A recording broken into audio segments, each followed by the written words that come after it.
नमस्कार दोस्तों, स्वदेशी हथियारों के क्षेत्र में भारत की सफलता किसी से छिपी नहीं है। हर देश यह अच्छे से समझ चुका है कि हम न सिर्फ स्वदेशी हथियारों को और विमानों को विकसित कर रहे हैं, बल्कि इन पर लगने वाले खतरनाक हथियार भी भारत में निर्माण करने लगे हैं। इन हथियारों में सबसे बड़ा नाम है अस्त्र मिसाइल का, और अब इसे लेकर काफी बड़ी खबर आई है। दरअसल अस्त्र मिसाइल का लेटेस्ट वर्जन आने वाला है, जो कि इतना खतरनाक है जिससे चीन के एडवांस फाइटर विमान भी नहीं बच सकते। इस खबर के मुताबिक अस्त्र मिसाइल का मार्क 2 वर्जन जल्द ही भारतीय वायुसेना में शामिल हो जाएगा, क्योंकि इसकी टेस्टिंग बड़ी तेजी से की जा रही है। वहीं अस्त्र मार्क 1 पहले से ही भारतीय वायुसेना में शामिल है, जिसे दुनिया की खतरनाक मिसाइलों में गिना जाता है, क्योंकि वियोड विजुअल रेंज के क्षेत्र में भारत की मिसाइलें कमाल करती आ रही हैं और हमारी मिसाइलों की टेक्नोलॉजी इतनी एडवांस है कि अपने कैटेगरी में बेस्ट कही जा सकती है। तो चलिए अस्त्र मिसाइल पर थोड़ा विस्तार से बात करते हैं। दरअसल अस्त्र मार्क 2 भारत द्वारा विकसित किए जा रहे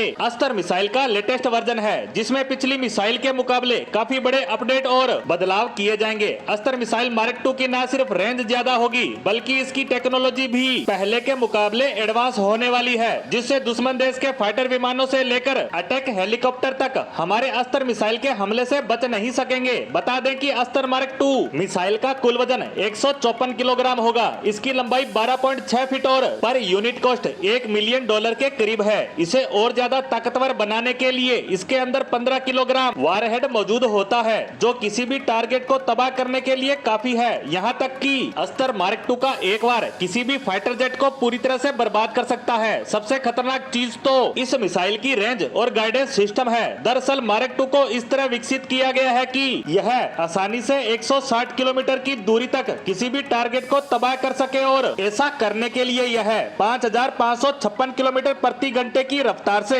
ट्रेवल कर सकती है और 66,000 फीट की ऊंचाई तक जाकर अपने टारगेट को हिट कर सकती है। इतना ही नहीं, अस्त्र मिसाइल के अंदर ऑप्टिकल प्रॉक्सिमिटी फ्यूज का इस्तेमाल होता है, जिससे यह अपने टारगेट पर पूरी निगरानी रखती है, जिससे इसकी सटीकता का कोई दूसरी मिसाइल मुकाबला नहीं कर सकती। बता दें कि मौजूदा समय में इस मिसाइल के ट्रायल और टेस्टिंग बड़ी तेजी से चल रहे हैं और अगले कुछ ही समय में ये भारतीय वायुसेना के विमानों पर ऑपरेशनल होती नजर आएगी, जिसमें ये MiG-29 UPG, सुखोई 30 विमान और तेजस मार्क 1A पर इंस्टॉल होगी। इसके अगले चरण में अस्त्र मिसाइल 2 का इंटीग्रेशन हमारे राफेल विमानों पर किया जाएगा। इसके अलावा हमारे भविष्य में आने वाले विमान जैसे तेजस मार्क 2 और एमका पर भी इन्हें इंटीग्रेट किया जाएगा। इसी बीच जहां भारत स्वदेशी मिसाइलों को विकसित करने में लगा है, वहीं पाकिस्तान तुर्की के साथ मिलकर 5वीं पीढ़ी के विमानों को 2035 तक अपनी सेना में शामिल करने के लिए तेजी से काम कर रहा है। बता दें कि तुर्की कान फाइटर विमान को विकसित कर रहा है, जो कि 5वीं पीढ़ी का विमान होगा,